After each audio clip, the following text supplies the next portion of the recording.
It's 3:47 a.m. The desert doesn't sleep, neither do you. You stand at the edge of a ridge overlooking the border. No flashlight, no phone, just your eyes, trained after years of reading darkness. You didn't choose this life. This life chose you. Level 1. The runner, you were 14 the first time you crossed.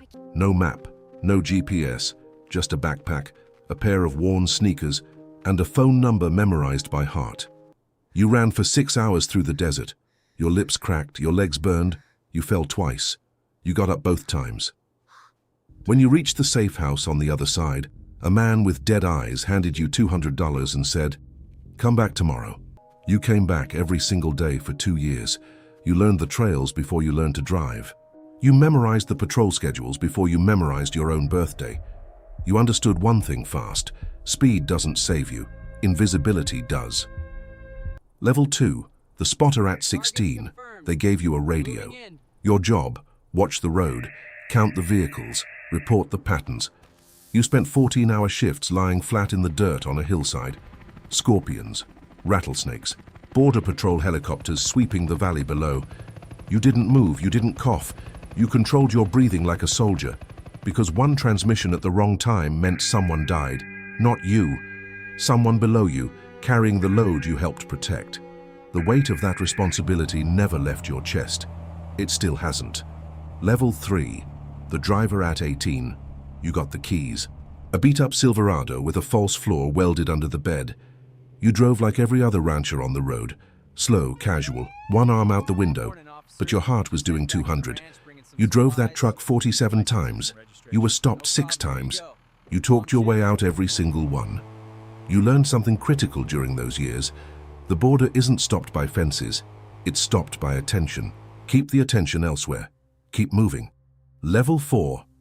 The coordinator by 22, you were running 3 routes simultaneously. One through the desert, one through a drainage tunnel that smelled like rust and death, one hidden inside commercial freight, produced trucks that crossed 3 times a week.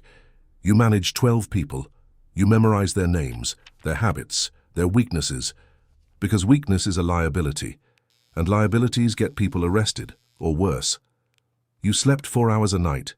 You ate once a day. You kept 3 burner phones, rotated every 72 hours. Your hands started shaking around this time, not from fear, from caffeine, from adrenaline living permanently in your bloodstream. You told yourself it was fine. You kept moving. Level 5, the analyst. They put you in a room with maps, satellite images, patrol rotation schedules, corrupted officials listed by shift and price. You became a strategist. You identified dead zones, 12-minute windows where no cameras covered the fence line. You found the one tunnel that hadn't been collapsed since 2019. You built a database of every border agent's schedule within a 40-mile stretch. You weren't moving product anymore. You were moving information, and information, you learned, is worth more than anything in a backpack. The man who commands the intelligence commands the crossing. Level 6, the fixer.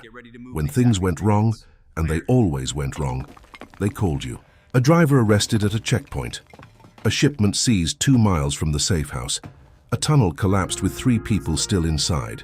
You handled it all. You made phone calls at 2 a.m. to lawyers who asked no questions. You paid off the right people with envelopes that didn't exist. You coordinated extractions in under 40 minutes. You saved 11 people from arrest over 18 months. You lost 4 others.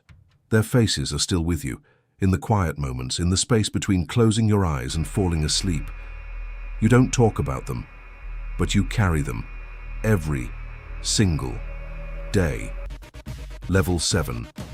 The shadow. Now you operate in complete invisibility. No name on anything, no photo anywhere, no consistent location.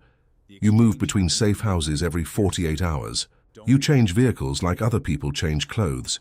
You communicate through layers of intermediaries, no direct contact with anyone below level 4. You have a code name, 3 letters. Nobody in your own network has seen your face. You are a ghost that moves product worth $40 million a month, 800 crossings a year, dozens of routes, hundreds of people depending on decisions you make from the dark. The pressure is absolute. One mistake doesn't cost you money. It costs people their freedom or their lives, and the people at the top, They don't forgive mistakes. Level 8.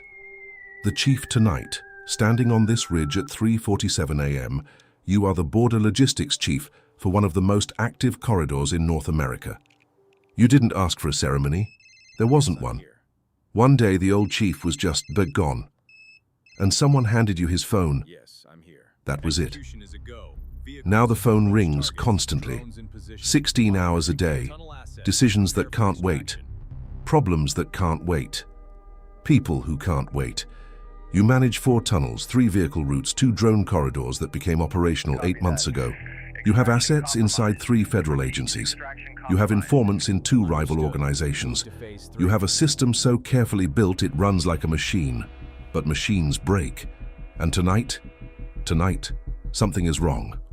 The crack in the machine, your radio crackles. North Tunnel, movement not ours. You feel it before you understand it.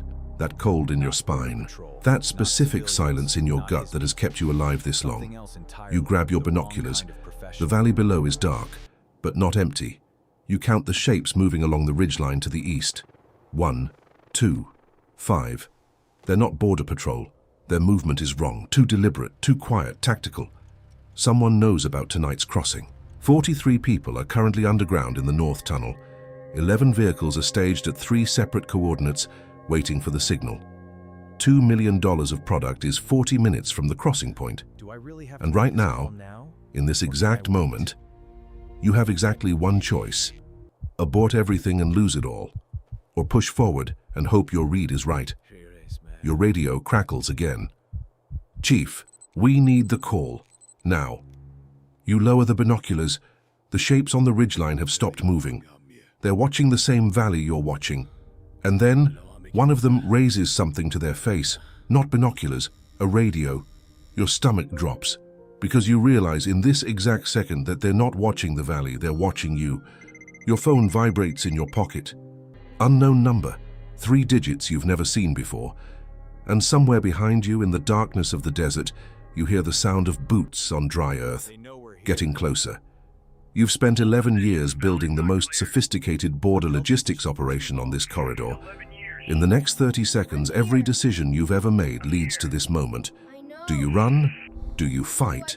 Or do you finally answer the one question that's haunted you since you were 14 years old? Running through this same desert with a backpack and borrowed sneakers, was it ever worth it? The boots get closer. The phone keeps ringing. The tunnel is still full. To be continued.